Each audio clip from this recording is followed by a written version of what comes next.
दोस्तों, खबरें उत्तर प्रदेश में आपका स्वागत है। सहारा के करोड़ों निवेशकों के लिए खुशखबरी। सहारा इंडिया में फंसे पैसे मिलेंगे वापस। लॉन्च हुआ सहारा रिफंड पोर्टल। सहारा में निवेश करने वाले 10 करोड़ निवेशकों की आज बड़ी खुशखबरी मिली है। केंद्रीय गृह एवं सहकारिता मंत्री अमित शाह ने 18 जुलाई यानी मंगलवार को सहारा रिफंड पोर्टल लॉन्च कर दिया है। इस पोर्टल के जरिए सहारा में निवेश करने वाले निवेशकों के पैसे वापस मिलेंगे। इस रिफंड पोर्टल के जरिए उन निवेशकों को रकम वापस मिलेगी जिनके निवेश की मैच्योरिटी पूरी हो चुकी हो। रिफंड पोर्टल पर निवेश के पैसे की वापसी से जुड़ी सभी जानकारी उपलब्ध होंगी। सुप्रीम कोर्ट के फैसले के बाद ये एक्शन देखने को मिल रहा है। देश भर के लाखों निवेशकों के करोड़ों रुपए सहारा इंडिया में फंसे हुए हैं। लोग अपनी निवेश की रकम की वापसी का इंतजार कर रहे हैं। सहारा इंडिया में निवेश की मैच्योरिटी पूरा होने के बावजूद भी अभी तक लोगों को पैसे वापस नहीं मिल रहे हैं। सहारा इंडिया के group Sahara credit operative society limited, Sahara universal multipurpose society, Hamara India credit cooperative society limited और starters multipurpose cooperative society limited के पास जमा करने वाले को राहत दिलाने के लिए सहकारिता मंत्रालय ने सुप्रीम कोर्ट में अर्जी दायर कर दी थी। इसके बाद सुप्रीम कोर्ट ने 5 करोड़ रुपए की CRCS ट्रांसफर करने का आदेश दे दिया है। जिन निवेशकों ने सहारा में पैसा निवेश किया है उन्हें सबसे पहले ये चेक करना होगा कि उनका पैसा किस कोऑपरेटिव में लगा है। फिर उससे जुड़े अपने सारे दस्तावेज जुटाने होंगे। इस प्रोसेस में सहारा के एजेंट की क्या भूमिका होगी, इस बारे में पोर्टल पर जानकारी उपलब्ध होगी। सरकार के इस कदम के निवेशकों में पैसा वापस को लेकर एक उम्मीद जागी है। एक तो करोड़ों ऐसे लोग जिनकी गाढ़ी कमाई एक 4 क्रेडिट कोऑपरेटिव सोसाइटियों के अंदर स्थगित हो गई। घोटाले का आरोप लगा, कोर्ट केस हुए, एडमिनिस्ट्रेटर अपॉइंट हो गए हैं।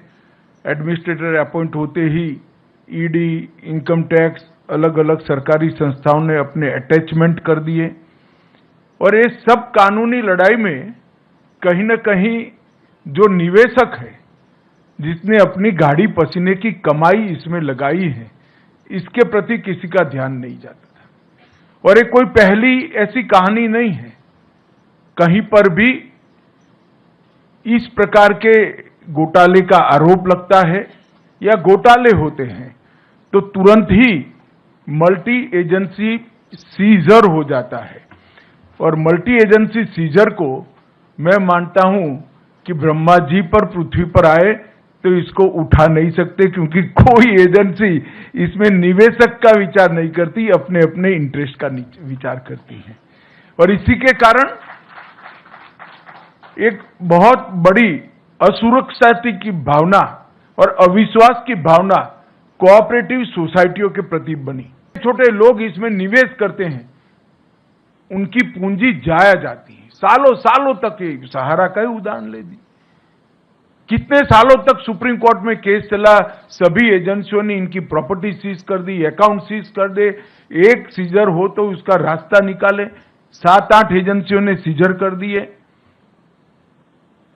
अब ऐसा जब होता है तो कोऑपरेटिव आंदोलन की विश्वसनीयता, क्रेडिट सोसाइटियों की विश्वसनीयता समाप्त होती है। इसलिए मोदी जी ने जो मंत्रालय बनाया उसके बाद हमने इनिशिएटिव लिया, सभी स्टेक होल्डरों को बिठाया। इसमें आप लोगों को नहीं बिठाया था क्योंकि आपका रिप्रेजेंटेटिव मैं हूं। जो निवेश करता है उनको नहीं बुलाया था। हमने सेबी वालों को भी बुलाया, ईडी वालों को भी बुलाया, इनकम टैक्स वालों को भी बुलाया, सीरियस फ्रॉड ऑर्गेनाइजेशन वालों को भी बुलाया, CBI वालों को भी बुलाया और अधिवक्ताओं को भी बुलाया, लॉ ऑफिसर्स को भी बुलाया। सबके साथ मिलकर हमने कहा कि हम क्या एक ऐसी व्यवस्था कर सकते हैं जिससे सभी लोग अपने दावों के ऊपर उठकर जो छोटा निवेशक है इसकी चिंता कर सकते हैं।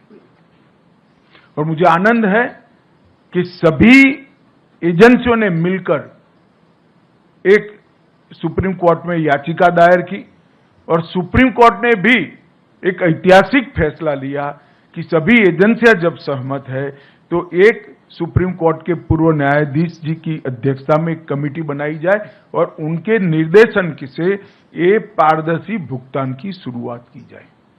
और ट्रायल बेस पर आज ये पारदर्शी भुगतान की शुरुआत 5,000 करोड़ रुपए से कर रहे हैं हम।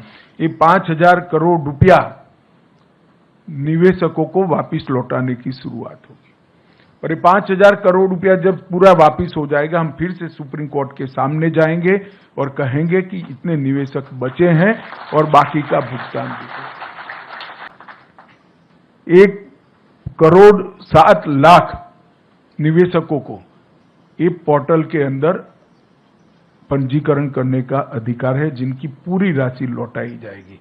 और कुल मिलाकर 4 करोड़ निवेशक हैं जिनको 10,000 रुपये तक की राशि प्रथम दृष्टि से उनको वापस दी जाएगी। और ये मैंने कहा ये शुरुआत है, अगर ये सफलता से होता है और सफलता से होगा उसका मुझे पूरा विश्वास है, क्योंकि पूरी प्रणाली को मैं समझा हूं। इसमें कहीं पर भी कोई गड़बड़ की गुंजाइश नहीं छोड़ गई है और कहीं पर भी जो जेन्युइन इन्वेस्टर है इसको अन्याय होने की गुंजाइश भी नहीं छोड़ गई। जिन्होंने निवेश नहीं किया है इसको किसी भी तरह से यहां से रिफंड नहीं मिल सकता, और निवेश जिन्होंने किया है इसको कोई रोक नहीं सकता। मगर बहुत सारे निवेशक ऐसे होंगे जो ऑनलाइन पोर्टल पे शायद ना आ सके, मगर ये बहुत जरूरी है क्योंकि इतने सारे दावों का फिजिकली भुगतान संभव नहीं है। मैं आप सबसे निवेदन करना चाहूंगा कि सरकार ने सीएससी की व्यवस्था की है। सीएससी के माध्यम से आप ये आपका ऑनलाइन पंजीकरण करा सकते हैं, वो आपको पूर्णतया गाइड करेंगे। हम प्रयास करेंगे कि देश के सारे सीएससी को ऑनलाइन ये पूरी व्यवस्था भेज दी जाए, वो इसका स्टडी कर आपकी सहायता करेंगे। ढेर सारे लोग ऐसे होंगे जिनके मोबाइल आधार में जो रजिस्टर होंगे वो आपने बदल दिए होंगे, तो इसका भी रजिस्ट्रेशन कराना पड़ेगा। और आपके बैंक अकाउंट का रजिस्ट्रेशन तो करीब करीब सबका हो चुका है। इसमें 2 ही प्रमुख शर्तें हैं, एक आधार का रजिस्ट्रेशन आपके मोबाइल के साथ होना और आधार का रजिस्ट्रेशन आपके बैंक अकाउंट के साथ होना। ये 2 जुड़ाव है तो सिर्फ आपको रिसीट का वर्णन ऑनलाइन भेज देना है और एक फॉर्म डाउनलोड कर सिग्नेचर कर फिर से वापस ऑनलाइन भेज देना है। आपके पास, मैं आपको विश्वास दिलाता हूं कि 45 दिन के अंदर पैसा आपके बैंक अकाउंट में जमा हो जाएगा। इसमें आप जरा भी चिंता मत करें। मित्रों, एक बहुत बड़ी शुरुआत है। देश में ढेर सारी क्रेडिट सोसाइटियों में घपले घोटाले हुए। पहली बार मोदी जी के नेतृत्व में इतने बड़े घोटालों में पारदर्शिता के साथ आज निवेशकों को पैसा देना शुरू हो रहा है। ये बहुत बड़ी उपलब्धि है जिसका मुझे कम से कम बहुत संतोष है और आनंद है कि आज करोड़ों लोगों को अपनी गाढ़ी कमाई के पैसे, गाढ़े पसीने की कमाई के पैसे वापस मिलने की शुरुआत होगी। और मैं आशा करता हूं कि 10,000 से 15,000, 15,000 से 20,000 लगभग छोटे निवेशकों को गिन ले तो 30,000 तक के निवेशक ले लेते हैं हम, तो लगभग 2.5 करोड़ लोगों को अपना पैसा वापस मिलेगा। ये बहुत बड़ी उपलब्धि है।